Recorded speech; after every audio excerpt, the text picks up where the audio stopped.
Hey everyone, it's Nicole Wilkins with FitnessRx for Women, and this is my next question and answer segment where I took your questions from Facebook and I'm going to answer them for you today. The first question I have is, do you weigh your meat raw or after cooking it? I have always weighed my meat and fish after I've cooked it. My advice is whatever you do, make sure that you do it consistently all the time. When you cook meat or you cook fish, some water is goes away when you cook it. So usually the weight raw is more than when it's cooked. So, take that into consideration.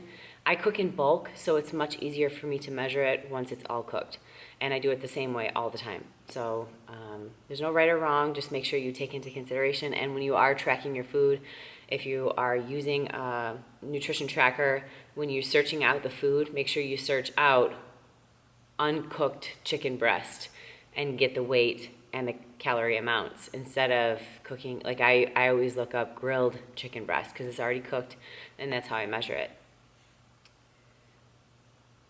Do you have any suggestions for faster recovery from shin splints? I'm avoiding any running or jumping, but I'm continuing with weights. It's been 2 weeks with minimal improvement in the pain and discomfort. Thank you. Shin splints are the worst. When I was in high school, I had really bad shin splints, and it ended up leading to a stress fracture, and I almost broke my bone all the way through. So listen to your body when it's hurting, and honestly, the only way you can relieve shin splints and heal them is by not doing anything that causes any pain, which is super frustrating. So I would invest in a really great pair of shoes. I would ice it every night. I would make sure that you kind of massage the area, get some increased blood flow, and avoid anything that causes pain. And it could take a month, it could take 3 weeks, it could take 2 months, but don't push it sooner than you're ready because it will go right back to hurting again. I hope you feel better soon. I am 64 years young. Is it too late for me to build up my arms and legs? Even though I'm very active for my age, my legs are losing strength. Also, the flapping flab is hitting my arms. Help me, I'm not ready to give up yet. Listen, no matter what age you are, you can always make improvements. So whether you're 15, 60, 64, 75, you can always build some muscle.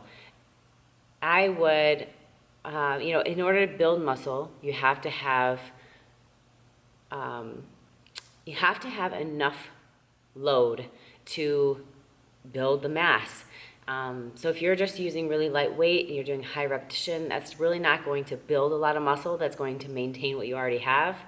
So if you're looking to tighten things up and make things a little bit rounder and a little bit fuller, then I would try to lift as heavy as you can with proper form.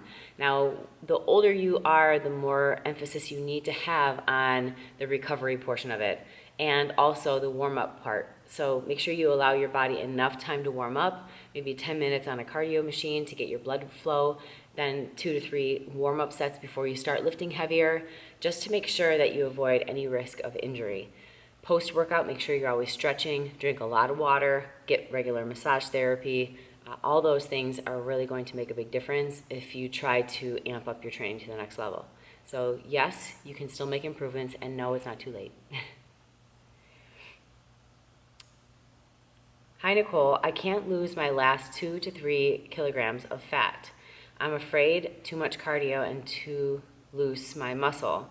How many times per week and when is a good time to do cardio? The day after strength day, immediately after workout, or what? Thank you. Cardio is going to burn calories, but you have to think of your fitness program like a stool with 3 legs, okay? One of the legs is nutrition, one is cardio, and one is strength training.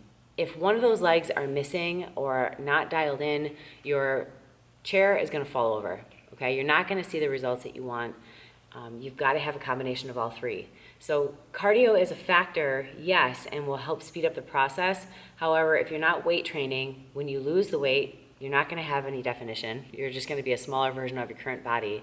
And if your nutrition isn't dialed in, you're going to see progress much, much slower.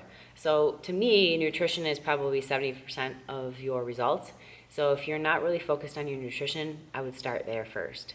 And with nutrition alone, without adding any additional cardio, you can lose 2 to 3 kilograms, or roughly 5 pounds, 5 to 6 pounds, pretty quickly. So take a look at your diet, make sure you're doing everything you possibly can, and as far as cardio goes, any time is fine.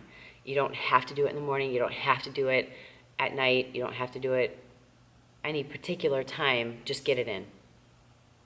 The last question I have is,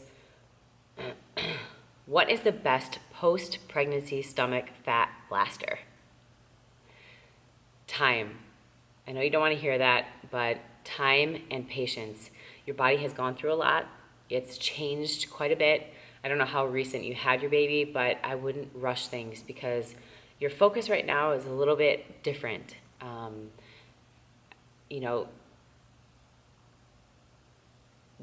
If you are working out on a regular basis, you're watching your portion sizes, you're eating healthy 90% of the time, you are giving yourself, and you're being consistent, you will see progress.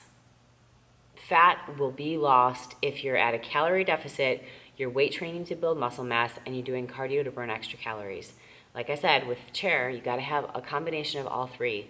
And if you can honestly look at yourself and say, I am doing everything I possibly can and still not seeing results, then I would seek out a professional.